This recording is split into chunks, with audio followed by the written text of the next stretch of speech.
तो शील की हमने बात की, मुझे लगता है कि उससे काफ़ी क्लियर हो गया होगा शील के बारे में। तो आज थोड़ा समाधि की बात कर लेते हैं, क्योंकि सारा मार्ग ही शील, समाधि और प्रज्ञा का है। तो जो अष्टांग मार्ग है, सम्मा दिट्ठी, सम्मा संकल्प, जो पहले दो हैं, सम्यक दृष्टि यानी कि राइट व्यू, सम्मा संकल्प यानी राइट इंटेंशन या राइट थॉट, ये दो आगे प्रज्ञा के क्षेत्र में यानी विजडम के क्षेत्र में। सम्मा वाचा सम्मा कम्मंतो सम्मा आजीवो। सम्मा वाचा मतलब राइट स्पीच, सम्मा कम्मंतो मतलब राइट एक्शन, सम्मा आजीवो मतलब राइट लाइवलीहुड। ये आ गए आपके शील में। और जो अगले तीन हैं, सम्मा वायामो, सम्मा सति, सम्मा समाधि। सम्मा सति मतलब राइट माइंडफुलनेस, सम्मा वायामो मतलब राइट एफर्ट, सम्मा सति राइट माइंडफुलनेस, और सम्मा समाधि। समाधि समाधि का बहुत सारे ट्रांसलेशंस हैं कि मतलब जब चित्त संक्षिप्त होने लगे, चित्त थोड़ा सा जो बिखरा हुआ रहता है वो थोड़ा कंपोज होने लगे, वो समाधि है। बहुत सारे ट्रांसलेशन है, लेकिन कोई उनसे पूरी तरह सेटिस्फाइड नहीं है। यूनिफिकेशन ऑफ माइंड कह सकते हैं, रिकलेक्टेडनेस कह सकते हैं, रिकलेक्टेडनेस शायद। तो ये समाधि है। तो अब समाधि में जाने से पहले तो एक चीज़ ये समझ लें कि ये किसके लिए बात हो रही है, जो रेगुलर प्रैक्टिशनर है। अब कोई 5 मिनट, 10 मिनट, 20 मिनट कोई ध्यान कर रहा है, वो सोचे कि अच्छा समाधि के सूत्र हाथ लग गए, अब बैठते हैं 1-1.5 घंटे, अब देखते हैं समाधि में। तो ऐसा होता नहीं है। देखिए, एक ग्रेजुअल पाथ है। बुद्ध ने कहा एक ग्रेजुअल ट्रेनिंग है, धीरे धीरे, क्रमशः क्रमशः। पहले शील का पालन करेंगे, धीरे धीरे ध्यान का अभ्यास करेंगे, बढ़ाएंगे, फिर जाके ये होगा। अब बहुत समाधियों में बहुत लोग नहीं भी जा पाते, तो कोई बात नहीं। तो ये क्रमिक रास्ता है। तो धीरे धीरे, लेकिन जो लोग जा सकते हैं, जिनको लगता है हम आस पास हैं, ये उनके लिए, या आप भविष्य में कभी कोशिश करें, तो समाधि को समझने से पहले ये समझ लें कि उससे पहले क्या है, सम्मा वायाम यानी राइट एफर्ट। तो एफर्ट का ही क्या है, उन्होंने कहा भाई 4 राइट एफर्ट है। पहले तो सारा एफर्ट ही, एफर्ट मतलब प्रयास है, कोशिश करनी पड़ती है। अब बैठे हैं तो बैठने की कोशिश है। अब मैं वीडियो बना रहा हूँ तो वीडियो बनाने की कोशिश है, अपने आप तो बनेगा नहीं, तो उसकी कोशिश करनी पड़ेगी। जब आप ध्यान करते हैं तो ध्यान करने की कोशिश है, वो सारा एफर्ट है, सारा व्यायाम है। तो लेकिन जो 4 राइट एफर्ट हैं वो ये हैं कि भाई अगर राग द्वेष आ गए, ख़ास तौर पे लस्ट की बात हो रही है, क्योंकि बुद्ध कहते हैं कि बहुत गहरा संस्कार है और बहुत स्ट्रॉन्ग है, और अगर इस जैसा एक और संस्कार होता किस मनुष्य में, तो कि ध्यान बहुत मुश्किल था। तो वो कहते हैं कि लस्ट आ गया, काम वासना आ गई, पहले तो उसको दूसरे थॉट से निकाल दो। कोई और पॉजिटिव थॉट ले आओ, उसको निकाल दो, पॉजिटिव विचार ले आओ, उसको निकाल दो। ऐसा नहीं होता तो फिर देखो यार, इसमें तो बहुत खतरा है, अब ध्यान ही नहीं हो पाएगा। अगर सामाजिक सिचुएशन में तो ये ठीक नहीं है, तब भी नहीं गया तो कुछ और स्ट्रेटजीज हैं। लेकिन जो 32 पार्ट्स की मेडिटेशन है कि यहाँ से देखें, बाल है, त्वचा है, हड्डियाँ हैं, बोन मेरो है, दांत है, नाखून है, अंदर के ऑर्गन्स हैं, इसमें खूबसूरत कुछ है नहीं। और जिस ऑब्जेक्ट पे मेरा ध्यान जा रहा है बार बार, जिससे ये भड़क रही है काम वासना, लस्ट भड़क रहा है, वो भी ऐसी है। तो धीरे धीरे वो चला जाएगा। फिर और बहुत सारी स्ट्रेटजी हैं, मरणानुसति है, कंटेम्पलेशन ऑफ डेथ, और बहुत सारे और मेथड हैं। अब आप आ गए वहाँ, आपने इस्टेब्लिश कर लिया अपने को कि वो चला गया, तब उस स्थिति को देखें कि फिर तो नहीं आ रहा। और फिर नहीं आया तो उस स्थिति को बढ़ाना है कि जहाँ काम वासना आए ही नहीं। ध्यान की बात हो रही है। तो 4 राइट एफर्ट हो गए। अब समाधि का अभ्यास कैसे होगा? तो उन्होंने कहा कि जब आप आनापान ध्यान में बैठ रहे हैं, जब सांस का ध्यान कर रहे हैं, बाय द वे समाधि के लिए सांस का ध्यान ही ज़रूरी नहीं है, लेकिन ज़्यादातर लोग इसी को करते हैं क्योंकि अवेलेबल है, सांस है, हर समय चल रहा है। नहीं तो बहुत सारे और ऑब्जेक्ट हैं पर वो प्रचलन में है नहीं। तो एक ब्रेथ मेडिटेशन है, मतलब आवाज़ों से भी जा सकते हैं, बॉडी अवेयरनेस से भी जा सकते हैं, लेकिन ब्रेथ को देखा गया कि वो बहुत सक्षम है। जो आनापान सति सुत्ता है, अगर नहीं देखा तो वो भी देख लें। उसमें बुद्ध ने कहा कि ये पूरे जो 4 सतिपट्ठान है, यानी कायानुपसना कंटेम्पलेशन ऑफ द बॉडी या माइंडफुलनेस ऑफ द बॉडी, वेदनानुपसना माइंडफुलनेस ऑफ द सेंसेशंस, चित्तानुपसना माइंडफुलनेस ऑफ द माइंड, और धम्मानुपसना मतलब mindfulness of the Dhamma categories, जिनका जिक्र हम थोड़ा सा भी करेंगे। तो बैठने से पहले उन्होंने कहा राग द्वेष को अलग कर दो, अभिज्ञा दोमनसंग भी नहीं, ये लोग क्या अभिज्ञा दोमनसंग को कहते हैं बार बार, उसको अलग कर लो, तब आप ध्यान में बैठो। अब यहाँ क्या कह रहे हैं, जब 4 समाधियों की चर्चा हो रही है, विविच्चे ही कामे ही विविच्चे ही अकुशले ही धम्मे ही, मतलब कि जितने काम हैं, जो लस्टफुल थॉट हैं, पहले तो वो अलग हो गए, और अकुशल धम्म। अब अकुशल धम्म क्या है? अब ये धम्मानुपसना में आ गया। तो अकुशल धम्म क्या है? अगर आप अष्टांग मार्ग देखें जो हमने किया था, 37 बोधिपक्षीय धर्म, तो उसमें 5 दुश्मनों की बात हो रही थी। 5 नीवरण कहा उनको कि पर्दे, मतलब आगे आ गया तो आगे कुछ दिख ही नहीं रहा है, तो उसको नीवरण कहा। आवरण कह सकते हैं, पर्दे, दुश्मन कह सकते हैं। तो क्या है? काम, छंद, व्यापाद, थिन, मिद्द, उदच्च, कुकुच्च और विचिकिच्छा, ये पाली नाम है। तो काम छंद मतलब काम वासना, लस्ट। तो लस्ट आ गया, नहीं कर सकते। तो लस्ट की अभी हमने चर्चा की कि उसको हटाने के तरीके हैं। 4 राइट एफर्ट हैं, फिर 32 पार्ट है जो बॉडी कंटेम्पलेशन है, शमशान का कंटेम्पलेशन है, वो आप कर लीजिए। फिर द्वेष आ गया, मतलब कि किसी के प्रति ईर्ष्या आ गई, किसी के प्रति बदला लेने की भावना आ गई, किसी ने कुछ किया वो आपके दिमाग में घूम रहा है, दुश्मनी की भावना आ गई, तो उसको अलग कर लो। उसके लिए मैत्री है, उसको मैत्री दो। सीधे मैत्री दी नहीं जाती, तो धीरे धीरे उसको रिजॉल्व करना पड़ेगा, और फिर देखना पड़ेगा कि मैं इस स्थिति में हूँ कि नहीं हूँ कि अगर कोई द्वेष आ गया तो तुरंत उसको बाहर कर दें। तो लंबा काम है। तीसरा थिन मिद्द। अब ये 2 चीज़ चले गए, लेकिन आलस आ जाएगा, तन मन का आलस। थिन मिद्द मतलब तन मन का आलस। बैठ रहे हैं तब तक जमाएँ आनी शुरू हो गई। तो उसके लिए फिर उन्होंने कहा कि भाई थोड़ा पहले वॉकिंग मेडिटेशन कर लो, थोड़ा ठंडे पानी से मुंह धो लो, या उजाले में जाके देखो। दिन के उजाले में, अगर रात है तो तारे देखो, चाँद देखो। अब आप दिल्ली जैसे शहर में होंगे तो कहाँ तारे चाँद देखेंगे, तो वैसी लाइट देख लो, आर्टिफिशियल, तो उससे भी चला जाता है। अब ये भी चला गया आलस। तो एक और है उदच्च कुकुच्च। उदच्च का मतलब है रेस्टलेसनेस, बेचैनी होती है, कभी इधर कुछ नहीं हुआ लेकिन बेचैनी हो रही है। तो उस बेचैनी को दूर करने के लिए भी ये है कि आप थोड़ा वॉकिंग मेडिटेशन कर लें, देखें बेचैनी हो क्यों रही है, कि ज़्यादा एनर्जी तो नहीं है बॉडी में। तो अगर ज़्यादा एनर्जी है तो उसको थोड़ा शांत करिए। और उदच कुकुच्च का मतलब रिमोर्स। आपने कुछ किया और उसके फिर आपको पछतावा होने लगे, यार मैंने ऐसे क्यों किया, मैंने वैसे क्यों किया। तो इसके लिए भी आप थोड़ा कंटेम्पलेट किए, थोड़ा देखिए क्यों आ रहा है, वो भी चला गया माना।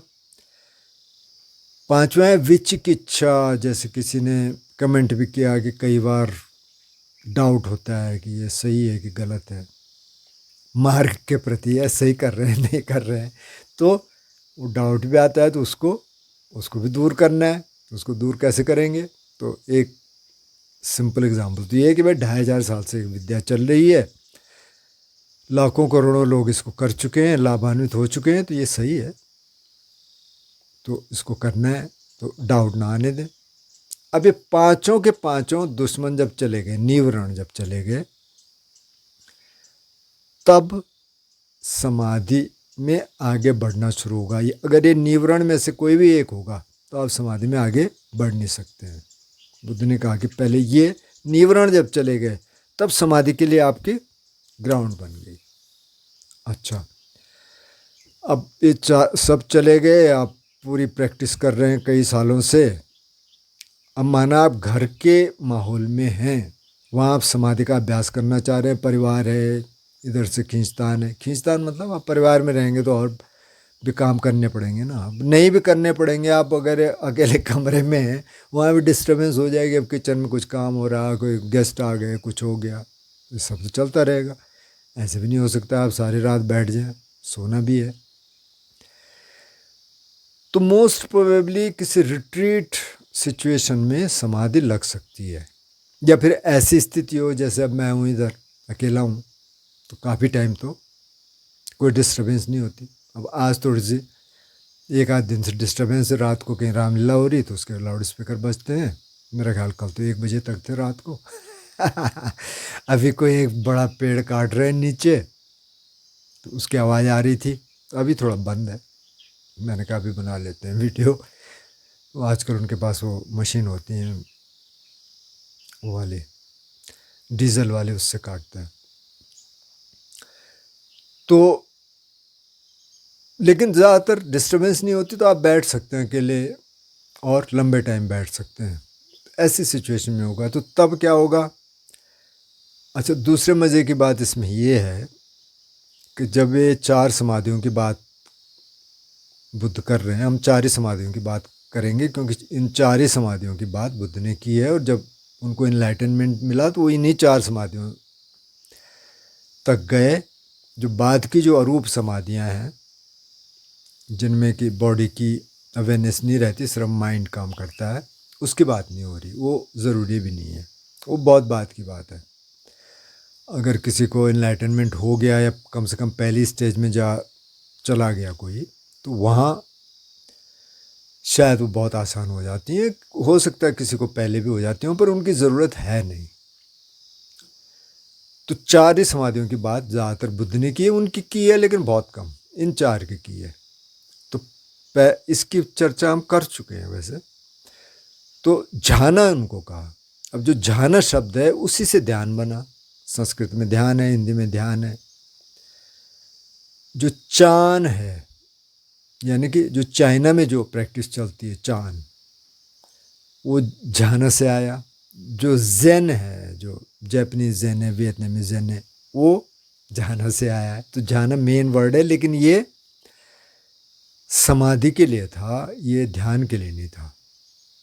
ध्यान के लिए जो शब्द है पाली में वो है भावना। भावना का मतलब कल्टीवेशन, आपको कल्टीवेट करना पड़ता है, धीरे धीरे आपको बढ़ाना पड़ता है, उसके लिए भावना था, है मतलब पाली में।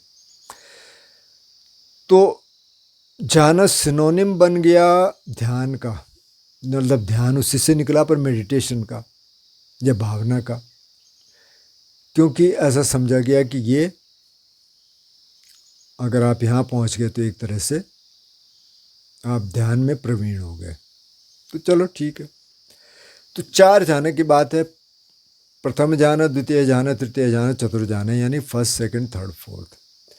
तो जो फर्स्ट जाना है उसकी वो बात करते हैं कि इसमें 5 चीज़ें हैं।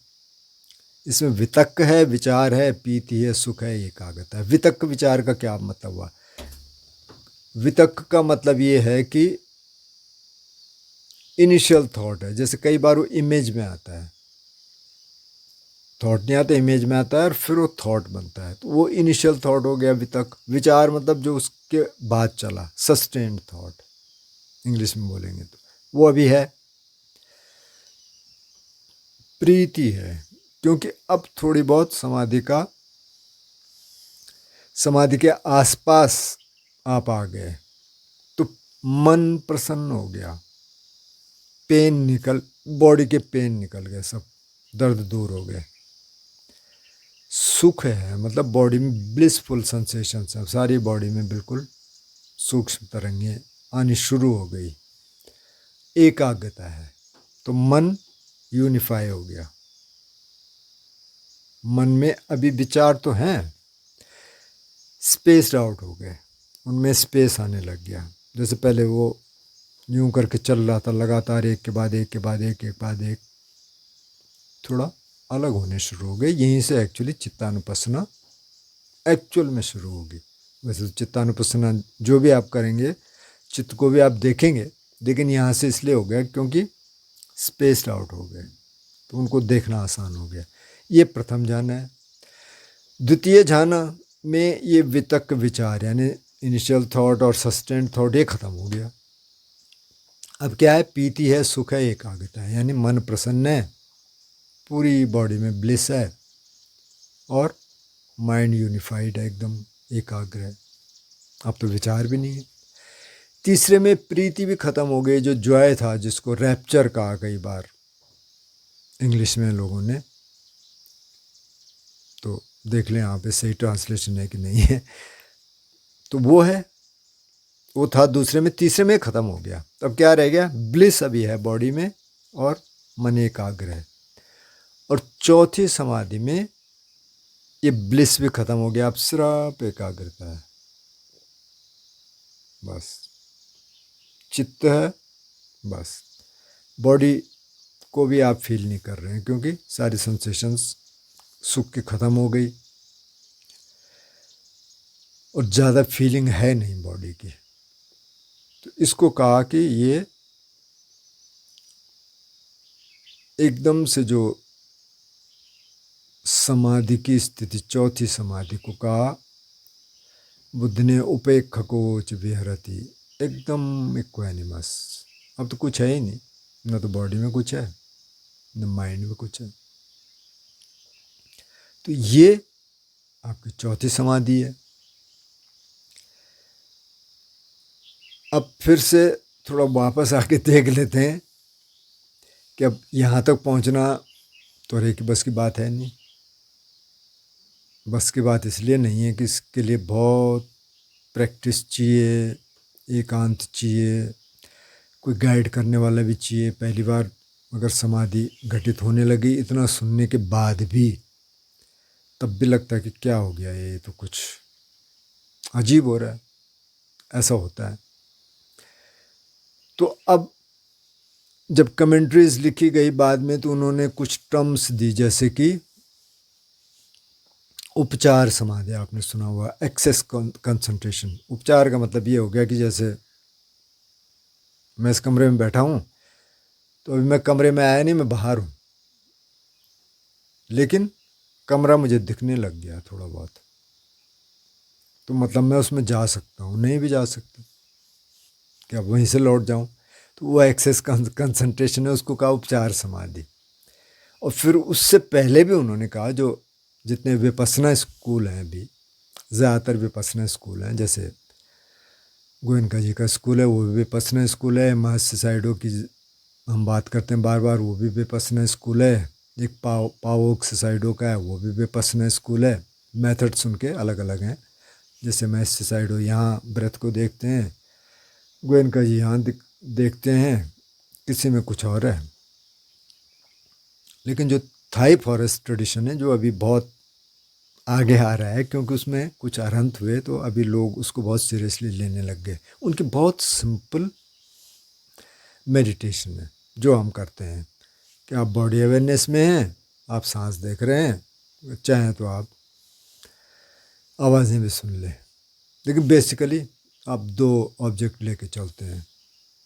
3 लेके चलेंगे तो और ठीक है, क्योंकि उनमें से 2 आप चूज़ कर सकते हैं, कभी 3 के साथ रह सकते हैं, और उससे समाधि भी घटित हो जाएगी, समाधि में भी जा सकते हैं अगर सस्टेन्ड प्रैक्टिस रहेगी तो। तो अब ये टर्म्स इसलिए बनाए ताकि आप कहें कि यार पहले ध्यान में हम गए कि नहीं गए। तो उन्होंने कहा, अगर ये सब कुछ हो रहा है, मतलब बॉडी में थोड़ा ब्लिस आ गया, मन आपका खुश है, थॉट्स आपके कम हो गए, तो आप इसको कह सकते हैं कि आप उपचार समाधि में आ गए। ये कमेंटेरियल टर्म्स हैं, बुद्ध ने इनका जिक्र नहीं किया। और उससे भी पहले जो विपස්සना ट्रेडिशन से, उन्होंने कहा कि यार उपचार समाधि की भी वैसे ज़रूरत है नहीं, आप क्षणिक समाधि मतलब मोमेंट्री समाधि, यानी कुछ कुछ स्पेस आने लग गया थॉट्स में, बहुत कम, उससे भी आप विपස්සना कर सकते हैं। अब विपස්සना का मतलब क्या हुआ?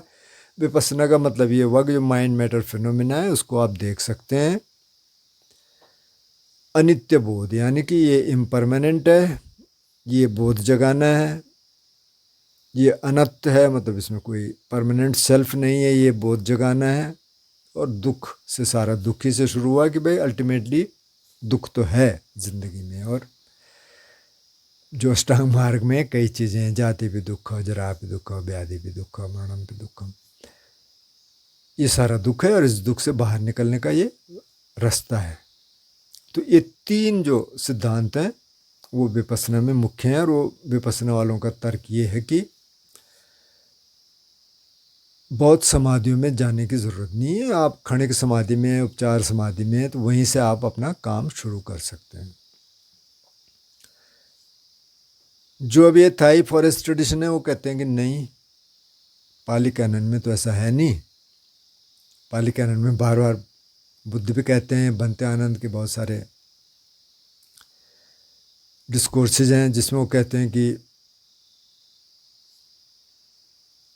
सोतापन, यानी जो पहली स्टेज है एनलाइटनमेंट की, वहाँ जाने से पहले आपको प्रथम ध्यान में या द्वितीय में या तृतीय में या चतुर्थ, इनमें से कम एक में, यानी तो कम से कम पहले वाले में जाना ज़रूरी है। फिर आप वापस आएंगे, तब आप कंटेम्पलेट कर सकते हैं कि अनित्य है।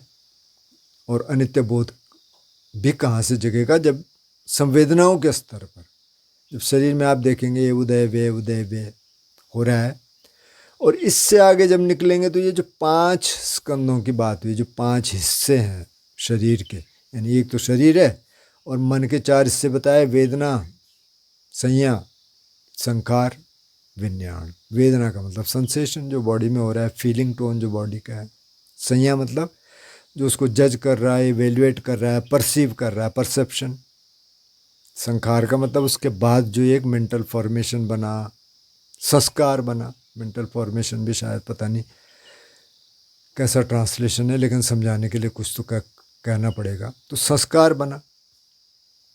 और विज्ञान का मतलब कॉन्शियसनेस, जिसने सारा कुछ जान लिया। फिर ये जो खंड हैं, ये जो हिस्से हैं, एग्रीगेट्स हैं, ये एग्रीगेट को आपने देखा कि अच्छा वेदना यहाँ शुरू हुई, इतनी रही, ख़त्म हो गई, शुरू हुई, यहाँ रही, ख़त्म हो गई। परसेप्शन आया, ख़त्म हो गया। संस्कार आया, ख़त्म हो गया। विज्ञान ने सब कुछ जाना। बाद में कि कॉन्शियसनेस को भी देख सकते हैं।